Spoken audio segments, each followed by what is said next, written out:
It's a real humbling moment and an honor to be speaking in front of this audience as a keynote here. You reflect back on your career and think as a grad student and as a postdoc and when you're starting a faculty position and how you want to do something that really honors the type of efforts that demands a crowd like this. And so I'm really excited to share with you what I'm going to frame as a grounding point for a field that's really emerging at the interface of technology and neuroscience. But my goals today, and I know we have both a lot of cognitive neuroscientists and the public here, is to really give, as I describe here, a vision of the future and hopefully a call to arms about what we can do in this new field. I want to frame it not from the perspective of cognition at all. I just want to talk first about human performance and really how us humans have always sort of been consumed with this notion of high-level performance. And in no world is that more evident than in the domain of physical fitness, where there's really been this global obsession with optimal fitness, right? And if you look across every domain of fitness, from strength, endurance, coordination, flexibility, balance, power, speed, you see that there are specialized equipment, practitioners, all devoted to optimizing these abilities, right? And it goes across many different aspects. So it could be from entertainment like Cirque du Soleil to athletics and sports to health and wellness, and then all the way at the extreme, rehab and medicine. Which really begs the question, what are we doing to optimize this, right? The core of what makes us most human, our cognition, our attention, our perception, our memory, decision-making, emotional regulation, and at the very top, our compassion and wisdom. And I'd say in this regard, in terms of optimizing our cognitive abilities, we're really tragically lacking. So let's break this down a moment. We could try to improve cognition in young developing minds. We'd say that would sort of be the purview of what we'd think of as education. But there we've almost seen this completely focused approach on transferring information content, but not really building the underlying information processing systems that depends upon.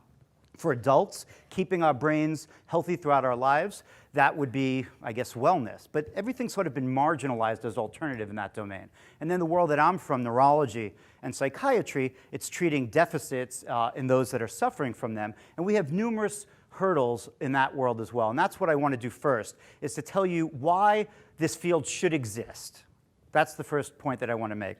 So let's talk about the current approach to enhancing cognition in both healthy people and those suffering deficits.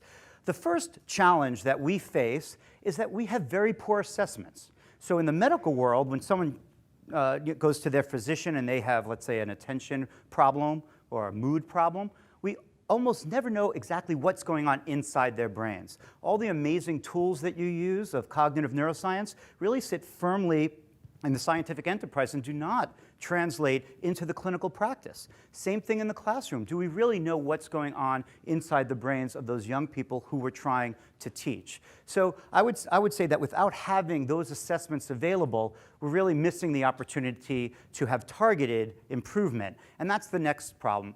We don't need to know what's going on in order to treat, right? Or at least that's the way that we've been going about it. But the problem is that we have very poorly targeted treatments. In the medical world, we have these pharmaceuticals, small molecules, and there's nothing inherently wrong with this approach. But for over 50 years, we've been trying to develop molecules to improve cognition, and we really have not one major win. And because they're poorly targeted, acting more globally on neurotransmitter systems, but not on the underlying computational unit of the brain, the neural network, we have to increase our doses to very high levels to get the effects we want, and we get just as many side effects as effects. And that's basically what neurologists and psychiatrists spend their time doing and managing those. Same thing with the classroom. We're not really targeting any of the education process to actually building the cognitive systems that it relies on.